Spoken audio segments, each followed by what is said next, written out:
Hey guys, welcome back to my channel. This is Ellis Dudley. Some people refer to me as Dudley Do Right. Welcome back to my channel, and today we're going to be talking about the PPP loan forgiveness. So we have a lot of major changes and a lot of updates. So in this video, we will be covering those various updates for you so you can get your loan forgiven completely.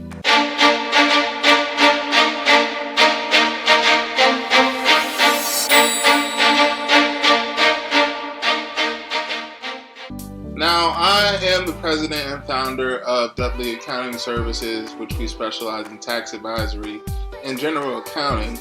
But since COVID-19 has happened, our firm has kind of redirected our business from real estate investors. We still have real estate investors and real estate professionals, but we kind of like shifted our focus more so to help those businesses in need right now during this pandemic. So we have a new initiative called the COVID-19 Initiative, and that is we are helping businesses strengthen their balance sheet, restabilize their business, and survive this pandemic.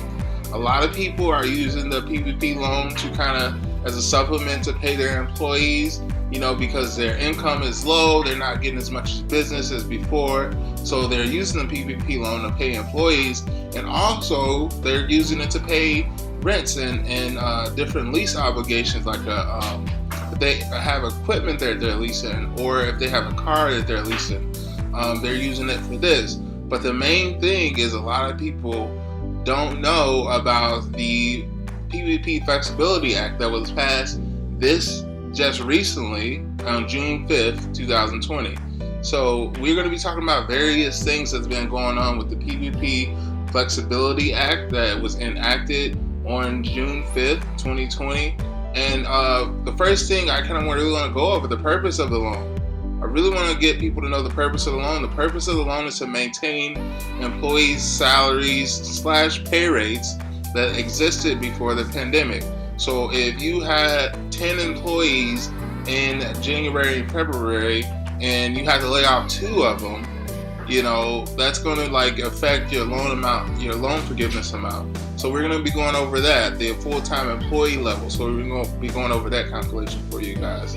But most importantly, like I said, our firm has shifted over to helping small businesses of any size, small businesses who are sole proprietors, small businesses who are single member LLCs and they don't run payroll. We help those out too. And most importantly, those businesses that have payroll, that have 20 to 30 people on their payroll, and they want to get this amount forgiven. So you guys want to reach out to our firm for consulting. You can do that with the link in the description called calendly.com/worksmarter, and you can book an appointment directly with our team and our firm, and we can get you guys set up. First, we start off with a free consultation, and then after that consultation, we'll send you out a checklist of everything we need, and then the budget that we're going to need to work with and really get that loan application filled out the correct way, because you don't want to do it the wrong way. You don't want to owe anything back, so you want to be smart about that. So the number one thing we want to talk about is the self-employed individuals or people who are single member LLCs. It is quite different to get your loan, your PPP loan forgiven. So if you do have that scenario, definitely reach out to our team directly at calendly.com/worksmarter, or you can call me at 708-264-6686 so we can get that loan forgiven for you. So a lot of people know that it's 2 different forgiveness applications. You have the forgiveness applications for the self-employed, single member LLC, sole proprietor, who doesn't have payroll, and then you have corporations, whether you're S Corp or C Corp, and you run payroll, and you have that quarterly 941 that you have to submit.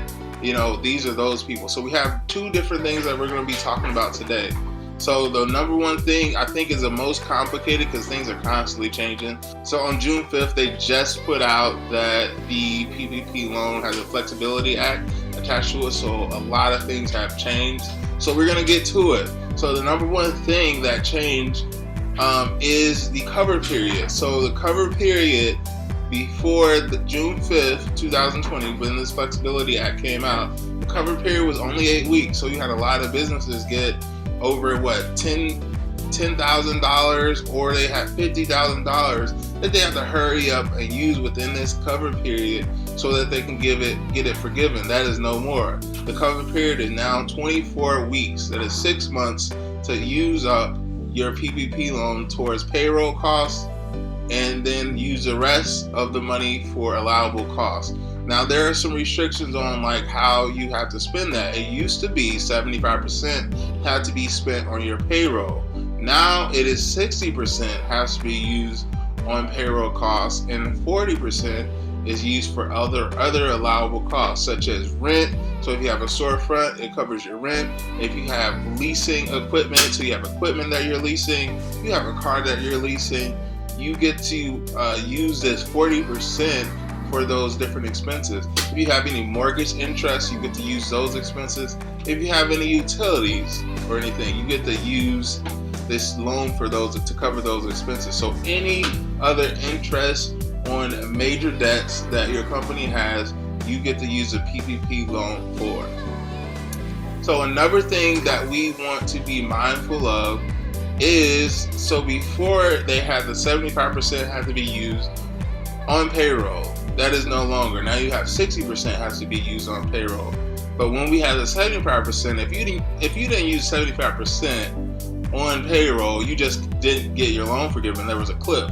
Now there's no cliff, and there's actually a calculation. If you spend less than 60% on payroll, there's no cliff. You still get a partial amount forgiven. So let's break it down to an example. So we have $100,000 you received as a loan amount. $100,000 you received as a loan amount, but you only use 50% of that money. So you only use $50,000 for a payroll cost. What does that mean for us? So this is a simple calculation. We take that $50,000 in payroll costs that we use, we divide it by 60%. When we divide it by 60%, we get $83,333, and that's our total forgiveness amount. Besides the $10,000 that we had, that was going to be our total loan amount that we wanted forgiven, we are only allowed to take $83,333 as forgiveness now. So that means, $50,000 is our payroll cost. So then we have $33,333 that can be used for allowable costs such as rent, leasing equipment, mortgage interest and utilities, and other interest obligations that you guys may have. So that's good. That's golden for us. But this is what this means.